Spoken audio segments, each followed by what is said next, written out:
it's not. I'm not saying the DOJ is a separate branch, Yes, but I'm yes. saying the DOJ should. I'm saying that they are not meant to serve Trump. Yes, they are. If Trump does something wrong. wrong. No, that's wrong. That's not Okay. correct. You right. see, you have a wrong, and you have No, to tell I'll me, get- yeah, what tell me. article does the Attorney General fall under, 1, 2, or 3? I don't know Article the- 2, which is the President of the United States. All power vested in Article 2 is vested in the President. That's right there in Okay. Article 2. For Now, sure. as far as define the Supreme Court, he hasn't defied it, but even if he did, Well, Joe he's Biden... trying to challenge it, though. Challenging's not defying, dude. That's appealing to the Supreme Court. Joe Biden literally defied a final decision on the Supreme Court when it came to student loans. President... But it didn't go through. It stopped. No. Joe Biden kept on actually defying Yeah, it. because he kept trying to rework it to where it would be legal.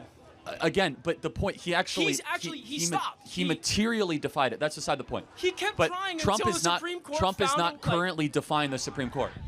The Supreme Court said he needs to facilitate the return for Abrego Garcia. And I don't advocate for the man. I just The advocate Supreme for Court his has not said they have to do But- that.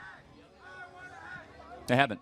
You're wrong. What the Supreme Court said is that the Trump administration made an error and they have to write a request to El Salvador, But you're which they did. ignoring the part where they said he has to facilitate the return. And he has. El Salvador has denied it. he said he doesn't control. want to ask for He doesn't control El Salvador. Okay. I want to appreciate too. Thank you for helping me with the stuff that I am wrong about. So that I appreciate as well.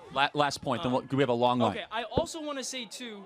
I've heard you make points about how the Fifth Amendment only applies to U.S. citizens. In certain cases, yes. Do you believe that the 14th Amendment as well only applies to U.S. citizens? Again, in a limited scope, yes. Because, again, the Supreme Court agrees. Again, there's expedited removal. What about- The okay. Supreme Court has said there's no due process rights let for me- any... you're interrupting me, man. Okay. The Supreme Court has said that there is no due process rights for illegal aliens that have come within 100 miles of the southern border or 2 weeks of entry. That's a 2019 decision based on expedited removal. So actually, and according to many other Supreme Court decisions, an illegal alien within 2 years here in the United States gets no due process rights. Okay, but what about... So also, this is something I want to point out too. You call a lot of the immigrants that are in the country, ones that cross over the border, illegal immigrants. They're all criminals, yes.